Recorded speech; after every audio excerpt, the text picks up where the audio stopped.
Fundamental right में हमने अभी तक देखा right to equality, right to freedom, right against exploitation, right to religious freedom, last में देखा एजुकेशनल कल्चरल राइट्स और माइनॉरिटी। तो राइट टू प्रॉपर्टी ये भी हमारे फंडामेंटल राइट का ही पार्ट था। जैसे कि हम जानते हैं 1978 से पहले 44th अमेंडमेंट से पहले हमारे 7 फंडामेंटल राइट्स था, लेकिन 1978 के बाद हमारे पास सिर्फ 6 ही fundamental right. Right to property ये अब हमारा फंडामेंटल राइट नहीं है। 1978 में ही इस संपत्ति के अधिकार को मौलिक अधिकार फंडामेंटल राइट से निकालकर कॉन्स्टिट्यूशनल राइट आर्टिकल 300A में 44th अमेंडमेंट, ये पहले आर्टिकल 31 में था लेकिन अब नहीं है। अब कहाँ है ये? तो अब ये है पार्ट 12 और आर्टिकल 300A में है ये। अब ये हमारा कॉन्स्टिट्यूशनल एंड लीगल राइट्स, संवैधानिक और कानूनी अधिकार है, पार्ट 12 में। कब हुआ ये चेंज? तो 44th अमेंडमेंट 1978, 44th अमेंडमेंट 1978।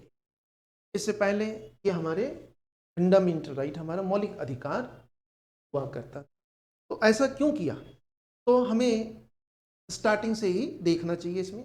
जब हमारा कॉन्स्टिट्यूशन इनेक्ट हुआ ईयर 1950 में, तो उस टाइम हमारे यहाँ जो स्थिति थी, हमारे यहाँ की जो सामाजिक और आर्थिक कंडीशन थी, वो बहुत ही एक तरह से कह सकते हैं कि बहुत ही पिछड़ा हुआ था, है ना, स्पेशली सामाजिक क्षेत्र में और आर्थिक क्षेत्र में, है ना, दोनों में हम बहुत पिछड़े हुए थे। क्योंकि हम जानते हैं कि लगभग 200 साल तक कॉलोनियल सिस्टम में हम गवर्न होते रहे। अंग्रेज का मुख्य जो गोल था कि हमारे रिसोर्सेज को एक्सप्लॉइट कर। तो जब हमें आज़ादी मिली उस समय हमारे पास कुछ भी नहीं था, हम बहुत गरीबी में जी रहे थे और सोशली भी हम बहुत ज़्यादा असमानता के साथ जी रहे थे। तो हमारे फ्रेमर्स ने तो पहले तो संपत्ति के अधिकार को मौलिक अधिकार में जगह दिया, लेकिन जब ये कॉन्स्टिट्यूशन लागू हुआ, तभी लागू होते ही नीति निर्धारकों को, पॉलिसी मेकर्स को, हमारी सरकार को लगने लगा कि ये तो ऑब्स्टेकल है, ये तो एक बैरियर है सोशल डेवलपमेंट में और इकोनॉमिक डेवलपमेंट। क्योंकि सरकार इस समय की सरकार का मुख्य जो था कि भाई किस तरह से कितना जल्दी हम भारतीय समाज और इकोनॉमी को कैसे अपलिफ्ट करें, कैसे इन दोनों को उठाकर हम एक कल्याणकारी राज्य बने, एक वेलफेयर स्टेट बने, कल्याण कैसे करें। तो यहाँ जो वेलफेयर स्टेट है, जो स्टेट का जो ड्यूटी है कि उसको वेलफेयर स्टेट बनाना है, गवर्नमेंट की ड्यूटी है, वो उसमें ये प्रॉपर्टी, राइट टू प्रॉपर्टी एक बैरियर बन रहा था। सरकार को संपत्ति भी चाहिए था, जमीनें चाहिए थी, सरकार को इस समय कृषि योग्य भूमि, एग्रीकल्चर लैंड के लिए जमीन चाहिए थी, सरकार को इस समय इंडस्ट्री के लिए जमीन चाहिए थी, सरकार को इस समय कॉमर्स, ट्रेड कॉमर्स के लिए जमीन चाहिए थी, रोड ट्रांसपोर्टेशन, इन सब के लिए भी जमीनें चाहिए थी। सरकार के पास इस समय नहीं था जमीन, क्योंकि ब्रिटिश जो सिस्टम था उसमें ज़्यादातर जमीन के मालिक कौन थे? जमींदार। किसानों के पास भी जमीन नहीं थी, इंडस्ट्री वगैरह तो था ही नहीं हमारे यहाँ। तो इस समय सरकार ने एग्रीकल्चर लैंड को इंक्रीज करेंगे ताकि हमें खाना मिले, क्योंकि इस समय हमारे पास इतने भी फूड ग्रेन्स नहीं था कि हम सभी भारतीयों को, है ना, इजिली अवेलेबल हो। इंडस्ट्री को एस्टैब्लिश करना था, ट्रेड कॉमर्स को अपलिफ्ट करना था। तो इस समय गवर्नमेंट को बहुत सारे लैंड की रिक्वायरमेंट थी। तो जैसे ही आज़ादी मिली और संविधान हमारा लागू हुआ, उसी समय हम देखते हैं, आज़ादी के तुरंत बाद से ही हम देखते हैं बहुत सारे राज्य सरकारों ने, स्टेट गवर्नमेंट ने जमींदारी जो सिस्टम था, क्योंकि वही जमींदारी सिस्टम लैंड एक्वायर में दिक्कत कर रहा था, बैरियर बन रहा था। तो इस टाइम आज़ादी के तुरंत बाद देखते हैं हम बहुत सारे स्टेट्स ने, राज्यों ने जमींदारी एबोलिशन के लिए कानून लाया। तो जो सबसे पहले हम देखते हैं डिस्प्यूट्स जिसकी वजह से आज हम हमारा ये संपत्ति का अधिकार मौलिक अधिकार नहीं है, जबकि हमारे कॉन्स्टिट्यूशन में, ओरिजिनल कॉन्स्टिट्यूशन में ये फंडामेंटल राइट था। तो ये कहाँ से शुरू होता है, ये डिस्प्यूट्स, कहाँ से ये विवाद जन्म लेता है? तो ये डिस्प्यूट शुरू होता है बिहार में। सबसे पहले देख, मतलब सरकार को कल्याण करना है, कल्याण के लिए भूमि चाहिए, जमीन चाहिए, लैंड चाहिए। तो ये कहाँ ऑब्स्टेकल बनता है? सबसे पहले देखिए तो कहाँ से ये विवाद शुरू होता है? तो ये विवाद शुरू होता है बिहार में। बिहार गवर्नमेंट ने या 1950 में जमींदारी सिस्टम को एबोलिश करने के लिए, जमींदारी सिस्टम को समाप्त करने के लिए एक एक्ट लाया, है ना, जिसको हम लोग बोलते हैं बिहार, है ना, लैंड रिफॉर्म्स एक्ट, भूमि सुधार अधिनियम 1950। Bihar land reforms act year 1950। ऐसे बहुत सारे एक्ट्स अलग अलग स्टेट्स ने इस समय इंट्रोड्यूस कर दिया था, तो बिहार ने भी इंट्रोड्यूस किया था। तो जब ये एक्ट आया तो इस एक्ट में ये प्रोविजन था कि भाई जमीन जिसके पास ज्यादा होगा उनसे ले लिया जाएगा।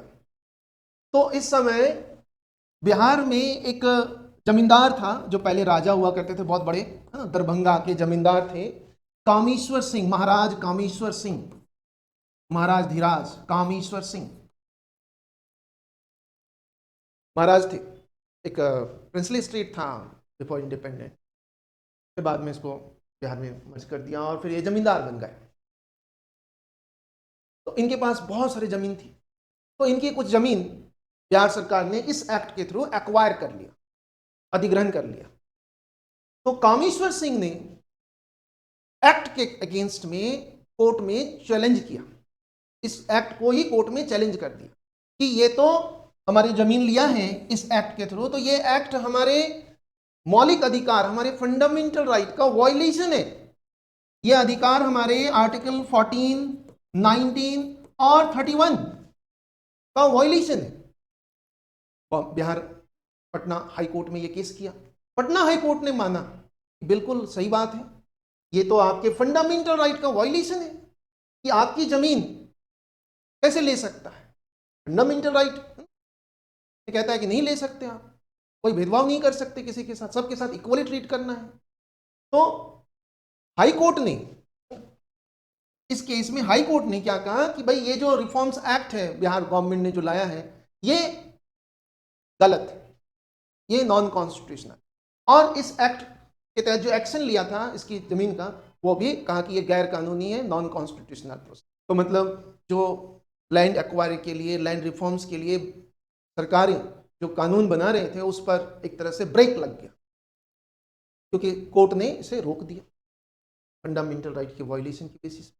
तो इस समय भारत सरकार, गवर्नमेंट ऑफ इंडिया को लगा कि ये तो फिर हम इस तरह से तो फिर लैंड एक्वायरी नहीं कर पाएंगे, और इस तरह से हम सोशल और इकोनॉमिक डेवलपमेंट नहीं कर पाएंगे, और इस तरह से हमारा वेलफेयर स्टेट का जो प्रोविजन है, जो कंसेप्ट है, वो तो कभी पूरा कर ही नहीं पाएंगे। तो इसी टाइम, इसी कामेश्वर सिंह केस के तुरंत बाद गवर्नमेंट ऑफ इंडिया ने इसी के रिएक्शन में देखिए, तो गवर्नमेंट ऑफ इंडिया ने फर्स्ट अमेंडमेंट लाया, पहला संविधान संशोधन,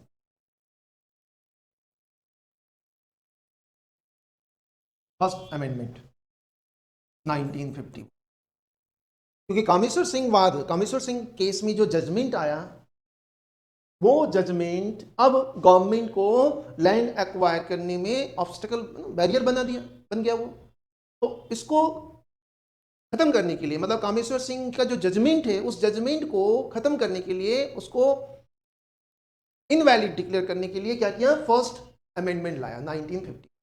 इस अमेंडमेंट के थ्रू गवर्नमेंट ऑफ इंडिया ने क्या किया, नए आर्टिकल इसमें इंसर्ट कर दिया। इसमें आर्टिकल 31 में, जो उस समय हमारा संपत्ति का अधिकार के, तो आर्टिकल 31 में क्या था, राइट टू प्रॉपर्टी। तो इसी आर्टिकल 31 में दो नए सब आर्टिकल ऐड कर दिया फर्स्ट अमेंडमेंट के through. Article 31A, article 31A। इस एक्ट में, इस आर्टिकल में क्या प्रोविजन किया, तो ये कि सरकारें जो भी लैंड रिफॉर्म्स के लिए जो भी एक्ट, जमींदारी प्रथा के एबोलिशन के लिए गवर्नमेंट्स जो भी एक्ट बना रहा है, वो सारे एक्ट को एक तरह से सिक्योर कर दिया कि लैंड रिफॉर्म्स है ना, जमींदारी एबोलिशन के लिए, लैंड रिफॉर्म्स के लिए जितने भी एक्ट बना है ना, स्टेट्स ने जितने भी एक्ट्स बनाया है, उस एक्ट के वायलेशन के बेसिस पर आप कोर्ट में चैलेंज नहीं कर सकते कि इससे हमारे है ना अधिकार का उल्लंघन हो रहा है, इस लैंड रिफॉर्म्स एक्ट से और जमींदारी एबोलिशन एक्ट से हमारे अधिकार छीने जा रहे हैं। इस आधार पर, इस बेसिस पर आप कोर्ट में चैलेंज नहीं कर सकते।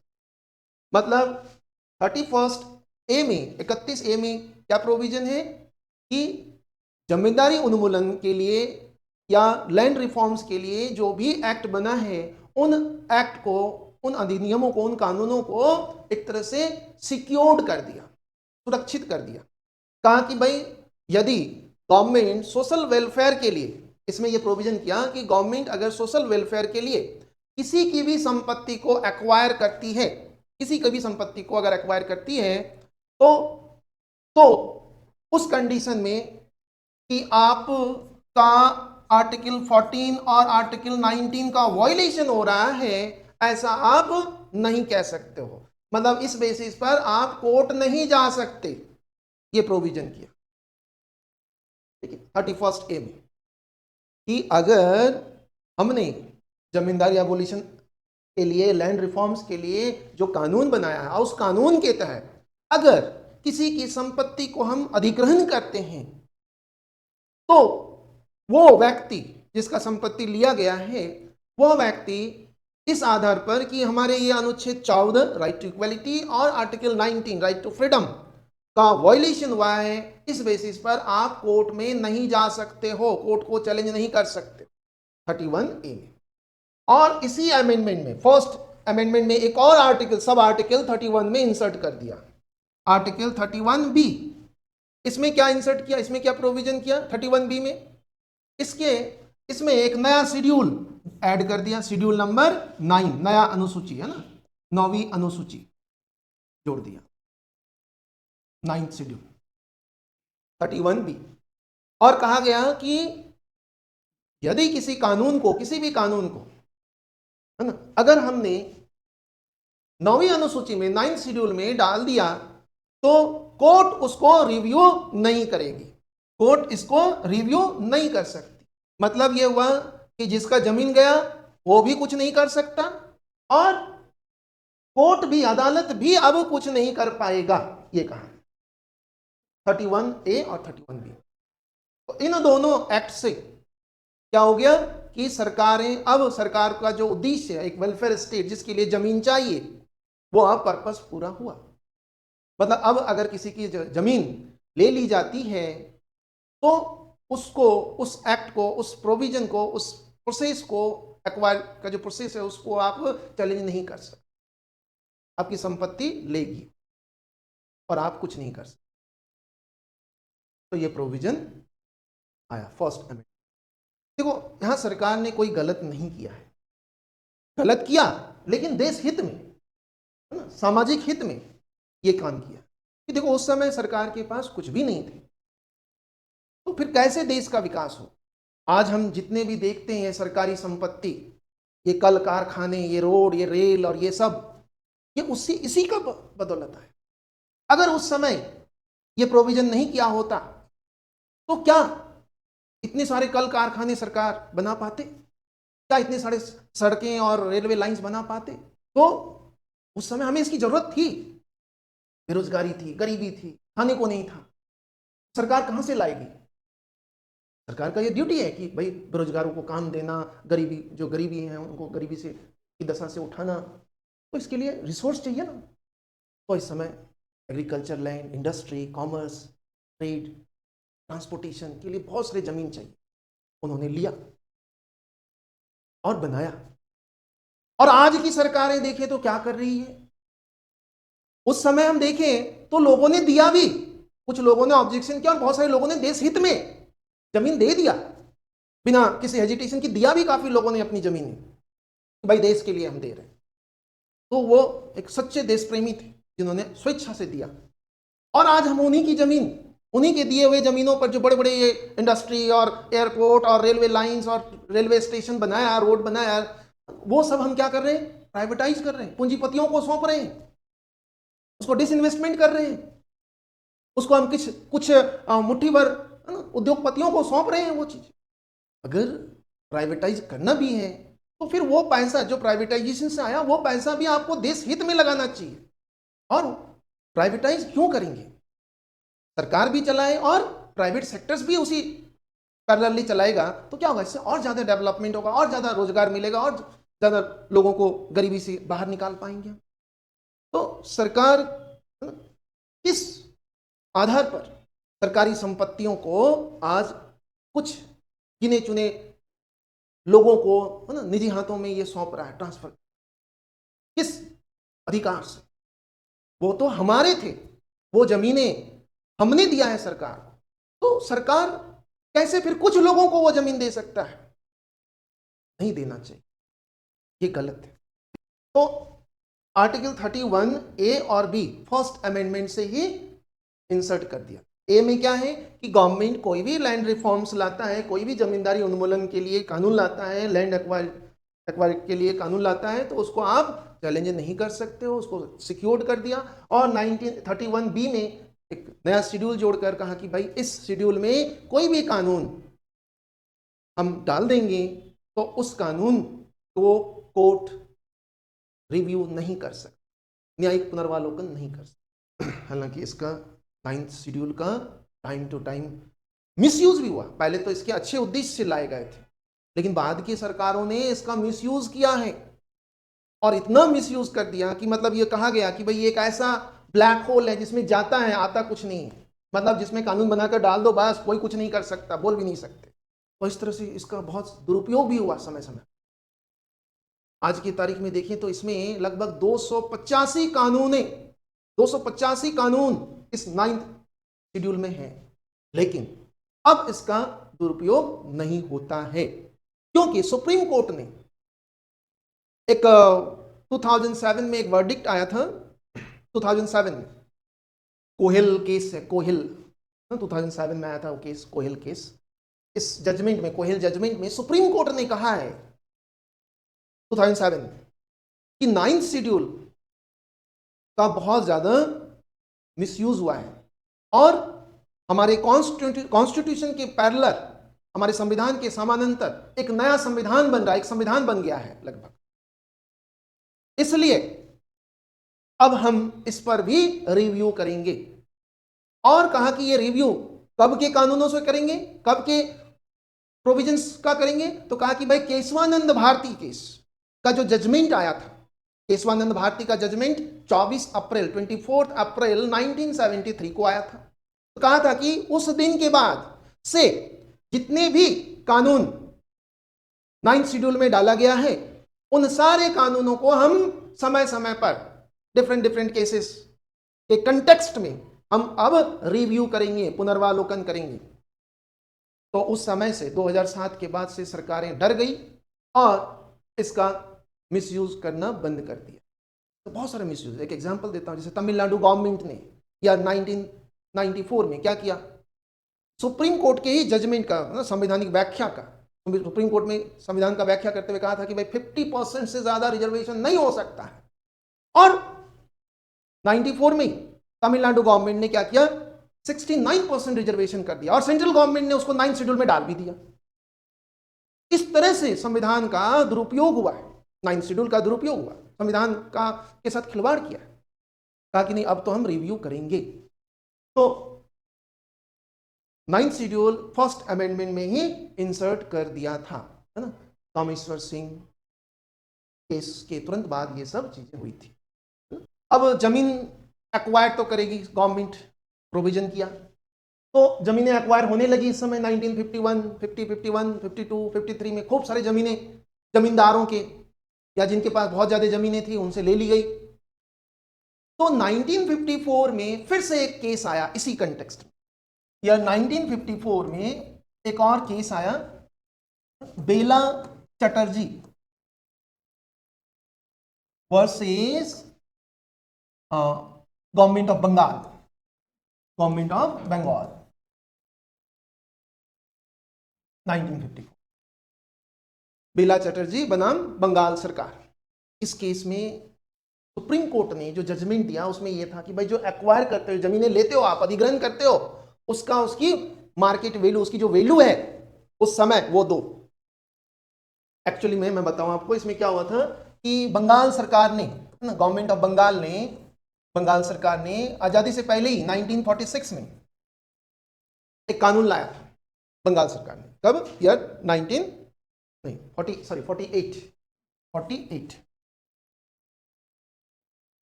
बंगाल गवर्नमेंट ने एक नया कानून लाया था। क्या कानून लाया था? तो यही लैंड से रिलेटेड था, लैंड डेवलपमेंट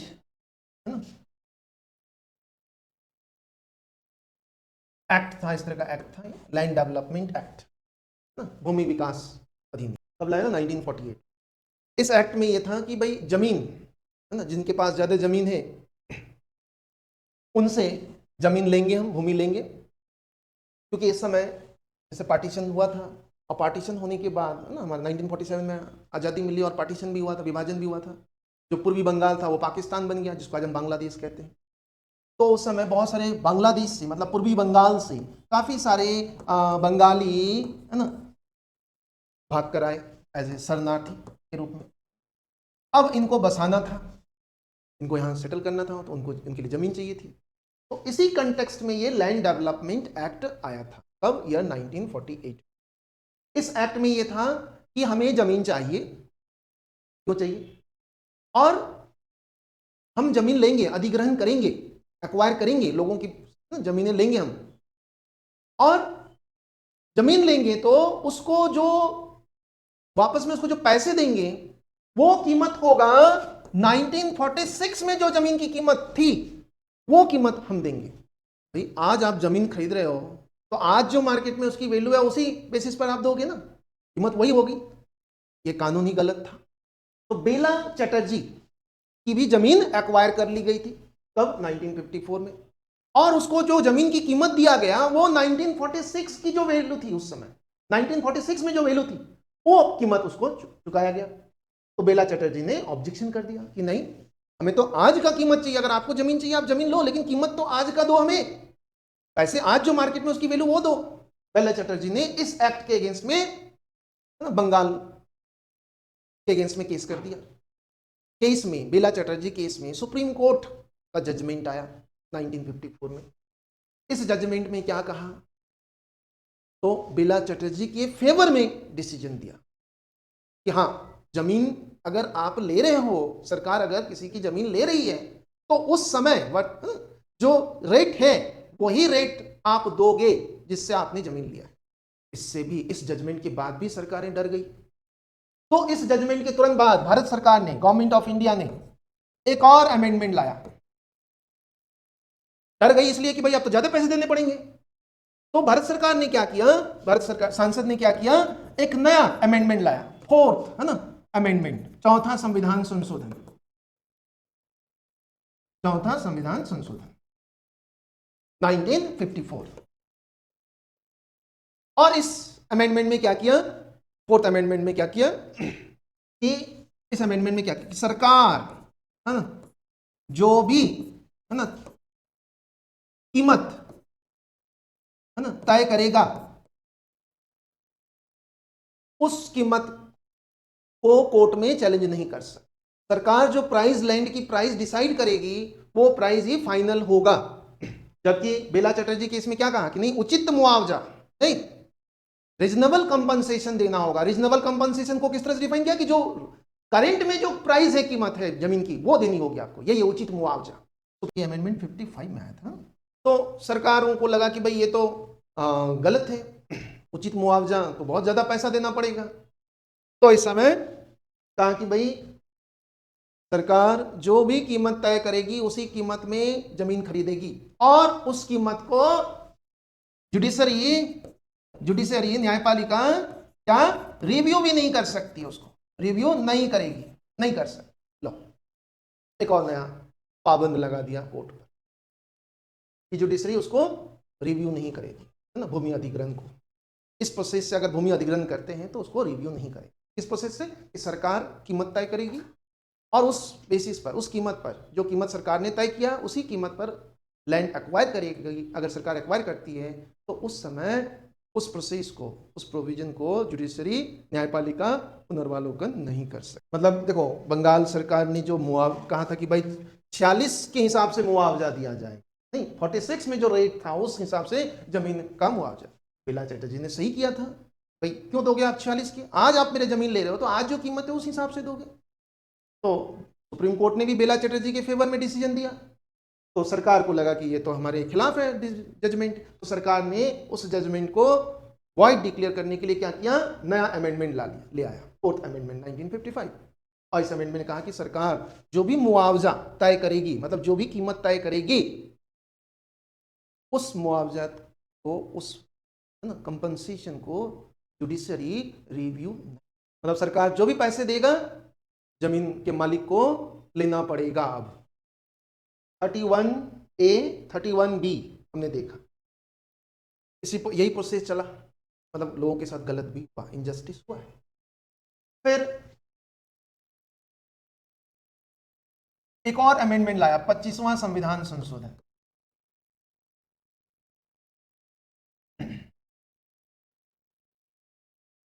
(1971)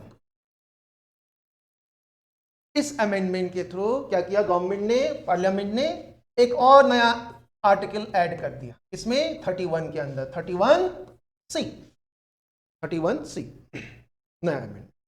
इसमें क्या कहा, इसमें कहा कि भाई कि गवर्नमेंट, अगर सरकार यदि 39B और 39C के प्रोविजंस को, 39B और 39C के प्रोविजंस को इंप्लीमेंट करता है, लागू करता है, लागू करने के लिए कोई भी कानून बनाता है ना, इसके प्रावधानों को, इसके प्रोविजंस को लागू करने के लिए ना, कोई भी कानून बनाता है, कोई भी कानून, तो उस कानून को इस बेसिस पर आप कोर्ट में चैलेंज नहीं कर सकते हो कि यह कानून हमारे मौलिक अधिकार 14 और 19 का वायलेशन कर रहा है। सबसे पहले तो हमें यह पता होना चाहिए कि 39B और C में है क्या।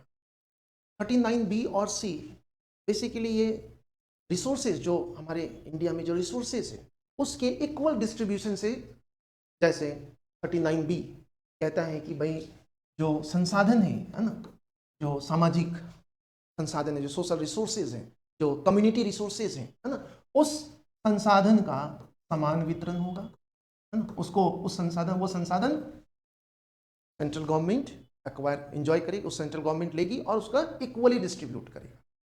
ये 39B में है प्रॉब्लम, ठीक है। जो भी सामाजिक संसाधन है, भौतिक संसाधन है, उस रिसोर्स को गवर्नमेंट एक्वायर करेगी और उसका इक्वली डिस्ट्रीब्यूशन करेगी, इससे इक्वालिटी आए।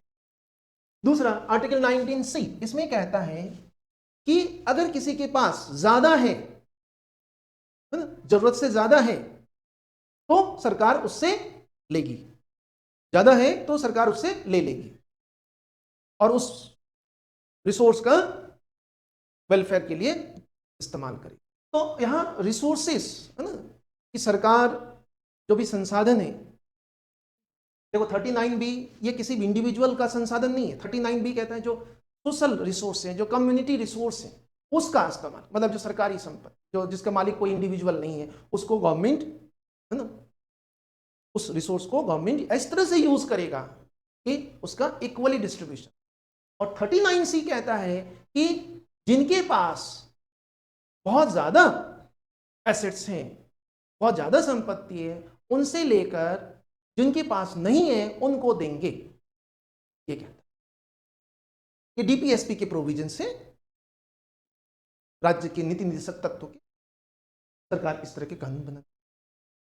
तो कहता है कि भाई अगर B और C को एग्जीक्यूट करने के लिए कोई कानून बनाएंगे हम, तो इस कानून को आप इस बेसिस पर चैलेंज नहीं कर सकते हो कि यह कानून हमारे फंडामेंटल राइट आर्टिकल 14 और 19 का वायलेशन है। जरूरत भी है और गलत भी है। ये जरूरत, सरकार को जरूरत है, और गलत इसलिए कि हमारे राइट्स का एक तरह से हनन है, वायलेशन है। तो 25th अमेंडमेंट ध्यान रखना बहुत इंपॉर्टेंट है। इस अमेंडमेंट में एक नया आर्टिकल ऐड किया, आर्टिकल 31C, ठीक है। और इसमें क्या कहा कि भाई 39, यदि सरकार 39 और 39B और C, जिसमें संसाधनों का, रिसोर्सेज का इक्वल डिस्ट्रीब्यूशन रिलेटेड प्रोविजंस हैं, उसके लिए अगर सरकार कोई कानून बनाती है, मतलब सामाजिक संसाधनों का समान रूप से वितरण करने के लिए कोई कानून बनाती है, तो उन कानूनों को आप इस आधार पर चैलेंज नहीं कर सकते हो कि इससे हमारे इस राइट्स का वायलेशन हो रहा है। फिर इसके तुरंत बाद हम देखते हैं ईयर 1973 में केशवानंद भारती केस आता है। हम जानते हैं ये केस बहुत ही इंपॉर्टेंट है। केशवानंद भारती केस ने इस अमेंडमेंट को, 25th अमेंडमेंट को कंप्लीटली वॉइड डिक्लेयर नहीं किया, बल्कि इसके कुछ प्रोविजंस को वॉइड कर दिया, कुछ प्रोविजंस को। मतलब ये जो 25th है ना अमेंडमेंट है, इसको पार्शियली, है ना, आंशिक रूप से वॉइड किया, आंशिक रूप से इसको असंवैधानिक बताया, आंशिक रूप से, पूरी तरह से नहीं। मतलब इसके प्रोविजंस आज भी 25 अमेंडमेंट का इफेक्ट आज भी है हमारे यहाँ। हाँ, कुछ चीजों को केशवानंद भारती केस ने कहा था कि ये चीजें गलत है, ये हटाओ, बाकी सब वही रहा। फाइनली आया 44th अमेंडमेंट। देखो उन्हीं चीजों को हम लोग देख रहे हैं जो संपत्ति के अधिकार, जो राइट टू प्रॉपर्टी से रिलेटेड प्रोविजंस हुए हैं, जो डेवलपमेंट्स हुआ, उन सबको हम देख रहे हैं सिर्फ। 44th अमेंडमेंट आया ईयर 1978 में। इस अमेंडमेंट से क्या किया, तो आर्टिकल 31, है ना, क्या था इसमें, संपत्ति का अधिकार, संपत्ति का अधिकार को अब मौलिक अधिकार से निकाल दिया और इसको अब संवैधानिक अधिकार 300A में इंसर्ट कर दिया। और जो हमारा राइट टू फ्रीडम में, है ना, देखो आप लोग ये सोच रहे हो आर्टिकल 19, अरे आर्टिकल 19 में भी एक सब आर्टिकल था ना, आर्टिकल 19F, उसमें भी राइट टू प्रॉपर्टी था प्रोविजन, आपका संपत्ति, आपका ये स्वतंत्रता है, आपको नहीं, फ्रीडम है। तो इससे 19F भी रिमूव कर दिया। आर्टिकल 31 तो गया, 19F भी गया। मतलब अनुच्छेद 19 में, 44th अमेंडमेंट से पहले अनुच्छेद 19 में 7 प्रकार की स्वतंत्रताएं थी, लेकिन इस अमेंडमेंट के बाद अनुच्छेद 19 में, आर्टिकल 19 में अब 6 स्वतंत्रता रह गई है। ये वाली स्वतंत्रता है ना, संपत्ति का अधिकार भी आपका स्वतंत्रता का अधिकार है, ये भी छीन लिया गया। दोनों, आर्टिकल 31 भी गया और आर्टिकल 19F भी गया। ये तो रिमूव कर दिया और ये कहां रख दिया, एक नया चैप्टर 12th और आर्टिकल 300A में इंसर्ट कर, और वो एक कॉन्स्टिट्यूशनल राइट, वो हम देखेंगे अभी कैसे हम। तो 44th अमेंडमेंट आ गया। अब सरकार जिसकी चाहे संपत्ति ले सकते हैं कानून बनाकर। देखो इस अमेंडमेंट में ये कहा गया कि भाई अब देखो, अब ये प्रोविजन होगा कि अब ये कानूनी अधिकार है हमारा, है ना, लीगल राइट्स है, कॉन्स्टिट्यूशनल राइट्स है। इसका मतलब ये हुआ कि सरकार अब हमारी जमीन ले सकती है, लेकिन जब चाहे नहीं, ऐसे नहीं, है ना, एग्जीक्यूटिव ऑर्डर, कार्यपालिका जब चाहे आदेश देकर ले हमारी संपत्ति, बिल्कुल नहीं। उसके लिए लेजिस्लेचर को, विधायिका को कानून बनाना होगा और उसी कानून के तहत वो हमारे जमीन को एक्वायर कर सकती है, ठीक है, ये है। और उस कानून को हम हाई कोर्ट में चैलेंज कर सकते हैं, आर्टिकल 226 के। आर्टिकल 32 जो फंडामेंटल राइट है, जुडिशियल रेमेडीज, उसके तहत हम सीधे सुप्रीम कोर्ट नहीं जा सकते हैं अब, ठीक है, ये डिफरेंस। मतलब आज भी हम आर्टिकल 226 का इस्तेमाल कर सकते हैं अगर संपत्ति के अधिकार का वायलेशन होता है तो, मौलिक अधिकार में नहीं है तो ये हुआ। मतलब आर्टिकल 226 के तहत हम सीधे हाई कोर्ट जा सकते हैं, लेकिन आर्टिकल 32 के तहत सीधे हम इसके अगेंस्ट में हम सुप्रीम कोर्ट नहीं जा सकते अब, पहले हम जा सकते, ठीक है। तो ये कॉन्स्टिट्यूशनली और लीगली हमें मिला हुआ है, ठीक है। सरकार कानून बनाकर ही हमारी संपत्ति को हमसे अधिग्रहित, एक्वायर कर सकती है। नहीं, सिर्फ आदेश, सरकारी आदेश से नहीं हो सकता, ये ध्यान रखें। कार्यपालिका आदेश से संपत्ति हमारा नहीं छीन सकती, के लिए विधायिका को, लेजिस्लेचर को कानून बनाना। तो अब संपत्ति हमारा एक संवैधानिक अधिकार बन गया। तो इस समय संपत्तियां खूब सारे अधिग्रहित होने लगा। अब इसके लिए सरकार को पैसे भी चाहिए। सरकार ने सोचा कि भाई कम पैसे दो, सरकार चाहती है कम पैसे, तभी तो वो कानून बनाया था। जो भी हम 4th अमेंडमेंट, ध्यान होगा आपको, कि जो भी वो तय करेगा उचित मुआवजा, जो भी मुआवजा तय करेगा वो उचित होगा और उस पर कोई एक्शन नहीं ले सकता जुडिशरी। तो इस समय वो अभी बताया था ना हमने आपको 4th अमेंडमेंट, ये जो भी सरकार मुआवजा तय करेगी वही फाइनल होगा और उस मुआवजा को आप कोर्ट में नहीं ले जा सकते, मतलब जुडिशियल रिव्यू नहीं होगा। ठीक, तो इस समय जमीन अधिग्रहण खूब ज्यादा हुआ। तो इस समय फिर से एक केस आया सुप्रीम कोर्ट में, या 1978 में ही, कहा कि भाई ये जो जमीनें, जो सरकार किसी भी जमीन को इस बेसिस पर एक्वायर कर रही है कि ये पब्लिक इंटरेस्ट के लिए हम जमीन ले रहे हैं, अधिग्रहण कर रहे हैं, क्या ये सही है? बहुत ज्यादा अधिग्रहण होने लगा, क्योंकि सरकार जो राशि तय करेगी उसी में, मतलब कम पैसे में सरकार अब ज्यादा से, तो भाई सारी संपत्ति लेने लगे। फिर जो एक तो देखो सामाजिक संपत्ति, जैसे नदी, पहाड़, है ना, जंगल, ये तो हमारी संपत्ति है, किसी के व्यक्तिगत संपत्ति नहीं है, वो तो लोग आप चलो कोई, लेकिन यहाँ व्यक्तिगत संपत्ति को भी इस आधार पर एक्वायर करना शुरू कर दिया, बहुत ज्यादा, पहले भी ले रहे थे, अब बहुत ज्यादा होने लगा इस आधार पर कि भाई ये तो पब्लिक इंटरेस्ट के लिए हम ले रहे हैं, पब्लिक वेलफेयर के लिए हम ले रहे हैं। तो उसी पर एक और सुप्रीम कोर्ट का जजमेंट आया था 1978 में। यह भी बहुत ही महत्वपूर्ण निर्णय है, बहुत ही इंपॉर्टेंट जजमेंट, क्योंकि देखो इस समय ये जो जजमेंट आया इसमें कहा कि भाई सरकार, देखो केस क्या था, केस ये था कि क्या सरकारें किसी भी संपत्ति को, है ना, पब्लिक इंटरेस्ट के नाम पर अधिग्रहित कर सकती है या नहीं। तो सुप्रीम कोर्ट ने कहा कि सार्वजनिक हित के लिए, है ना, पब्लिक इंटरेस्ट के लिए सरकार, है ना, अधिग्रहित कर सकती है, भूमि अधिग्रहित कर सकती है, अधिग्रहित कर सकती है, एक्वायर कर सकता है, यूं कहा, कर सकता है, किसी भी प्रॉपर्टी को वो एक्वायर कर सकता है इस कंटेक्स्ट में, इस, है ना, व्याप में कि वो पब्लिक इंटरेस्ट के। तो इस जजमेंट के बाद देखो ये जो जजमेंट आया था, इस समय जो जजेस थे इस पर, इस समय वो एक्चुअली में सोशलिस्ट आइडियोलॉजी वाले जज थे। रेड्डी और क्या दो जज थे, बहुत फेमस जज हैं, वो बेसिकली समाजवादी विचारधारा से बहुत ज्यादा प्रभावित था। इसलिए कहा कि भाई सरकार, है ना, पब्लिक वेलफेयर के लिए, सामाजिक समानता लाने के लिए, है ना, सोशल वेलफेयर के लिए, पब्लिक इंटरेस्ट के लिए ऐसा कर सकती, किसी भी एसेट्स को, किसी भी पर्सनल एसेट्स को भी पब्लिक इंटरेस्ट डिक्लेयर कर सकता और उसको एक्वायर कर सकता। कब कहा? 1978 में। उसके बाद से ये चलता रहा, किसी भी एसेट्स को, यहां तक कि जो माइनॉरिटी वाले एजुकेशन सेंटर्स था उसको भी पब्लिक इंटरेस्ट डिक्लेयर कर उसको भी एक्वायर कर लिया। बहुत सारे पब्लिक प्राइवेट प्रॉपर्टी को भी एक्वायर कर, भाई ये तो सार्वजनिक हित के लिए। ईयर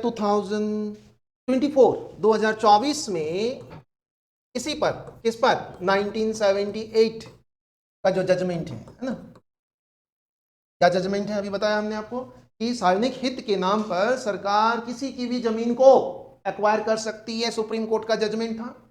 इस जजमेंट को ईयर 2024 में 9 जजेस के, है ना, एक संवैधानिक बेंच ने, है ना, कॉन्स्टिट्यूशनल बेंच ने क्या किया? पलट दिया, रिवर्स कर दिया, है ना, पलट दिया। ये देखो जानना बहुत जरूरी है आज, है ना, आज हम सब के पास, है ना, कुछ ना कुछ संपत्ति होगी। तो इसमें पलट दिया, किसको पलट दिया? इस 1978 के जजमेंट को। कहा कि नहीं, सरकार, है ना, हर संपत्ति को, ठीक है, हर निजी संपत्ति को